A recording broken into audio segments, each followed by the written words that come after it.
Ouais, allô? Ça va? Ouais, ça y est, je suis sur le départ. Là, je suis à Quiberon. Ouais, à la pointe du Conguel. Ah, tu verrais, c'est magnifique. Bon, le temps est un peu gris, mais en vrai, ça donne du caractère au paysage. Hein. Oh, non, t'inquiète, la 125, elle va tenir. Bah, elle est bien entretenue, j'ai confiance. Ouais, c'est ça. Je pars sur les terres de légende. Bon, je prends la route, je te rappelle.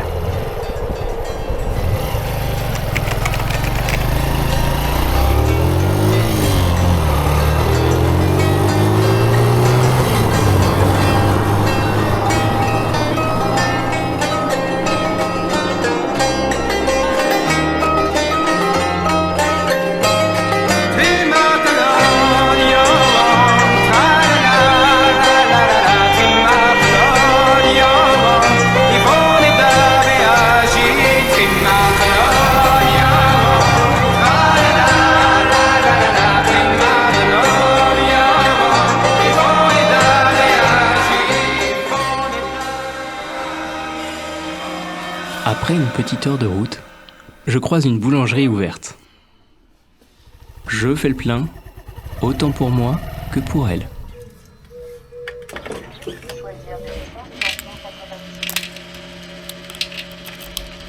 Non loin d'ici, dans le Finistère, on m'a parlé d'un château atypique, d'un rouge profond. Alors je prends sa direction, mais une fois sur place, il est fermé. Alors, comme un fauconnier, je lui demande d'observer les alentours. Et au-dessus de la cime des arbres, je le vois. Cette teinte rouge, qui tranche avec le vert émeraude. Le château de Trévarez, en breton, Trèves, signifie quartier. Et arrêt, une ligne de relief. Construit en 1893, entre influence victorienne et néo-gothique, il se dresse là, comme une pierre précieuse de notre patrimoine.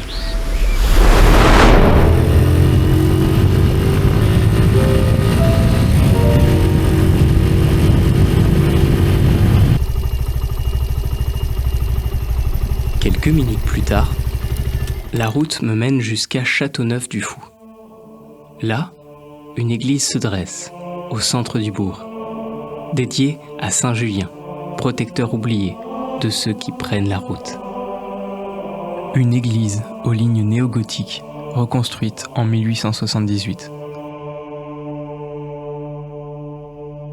Depuis des siècles, elle voit passer les hommes, les saisons, les guerres et les silences. Certains lieux ne parlent pas, et pourtant, ils racontent tout. Quelques kilomètres plus loin, je prends la direction d'un lieu chargé de légendes. J'entre dans la forêt, le bruit du vent laisse place au silence des arbres. Puis elle apparaît, la roche tremblante. Ici, on raconte que seuls des géants auraient pu déposer une telle pierre, une pierre de plusieurs tonnes, capable de bouger sous une simple pression. Autour d'elle, les curieux se succèdent, comme devant l'épée du roi Arthur. Chacun tente sa chance. Et puis, je rencontre un jeune homme. Il me raconte qu'à l'âge de 10 ans, il avait déjà fait trembler. Et devant ma caméra, il recommence. À cet instant, je comprends une chose. La force brute ne suffit pas toujours. Parfois, la patience, la précision et la technique ont plus de pouvoir que les muscles eux-mêmes. Ou peut-être que c'est la pierre qui choisit qui a le droit de la faire trembler.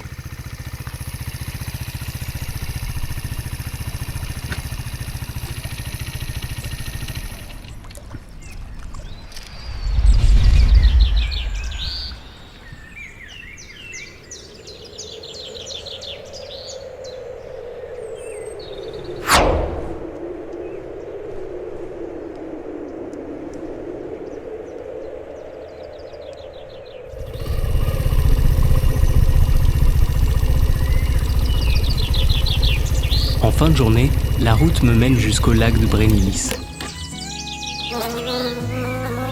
Ici sera parfait pour passer la nuit. Alors, je m'installe. Ce soir, mon camp prendra forme avec l'aide de Nightcat. un abri léger. C'est la première fois que je vais dormir dans un hamac à fond plat.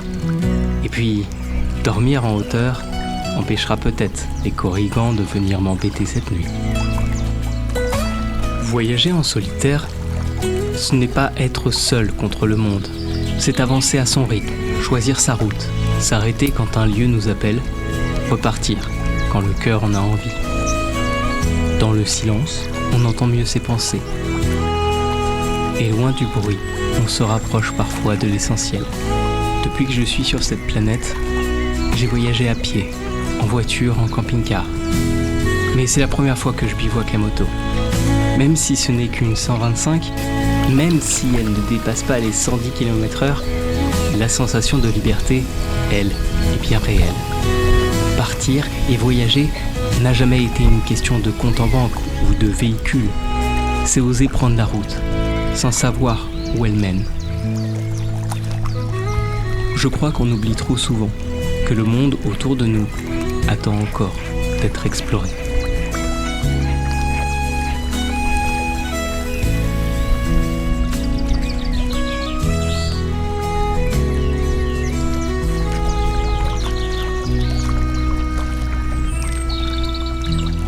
Et quand la nuit commence à tomber, les légendes que me racontaient mes parents refont surface.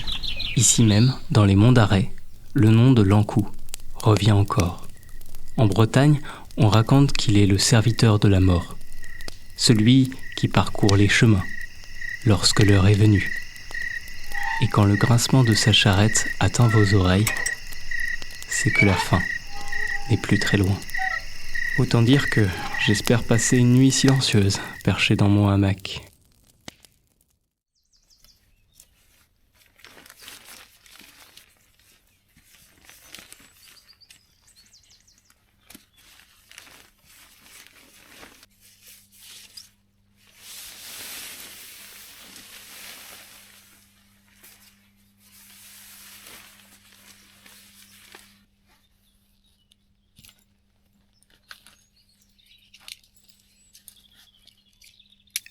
Réveillé à l'aube, la fraîcheur et l'humidité sont mes seules compagnes.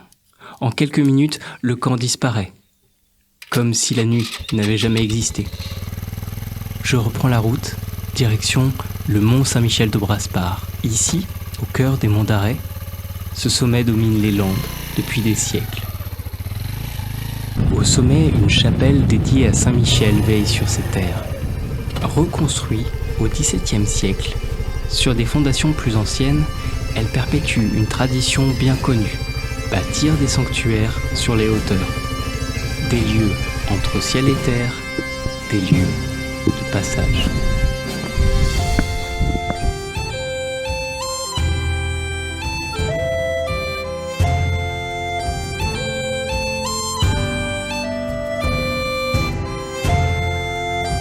Ouais, allô?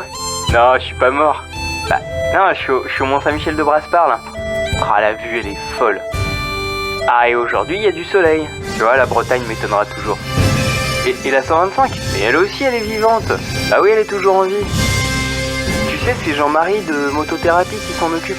Donc j'avais confiance.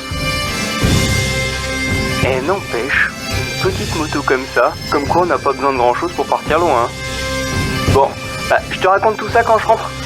D'ailleurs, t'es abonné à la chaîne YouTube, toi? Non, parce que je crois bien qu'il y aura un épisode 2 qui va arriver. Ouais. Ah ouais, oui, ouais, sans doute. Peut-être du côté de Brocéliande, ouais. Ouais. Bon, bah, je suis là dans 2h30, 3h. Allez, on se tient au courant. Allez, à toutes. Ciao.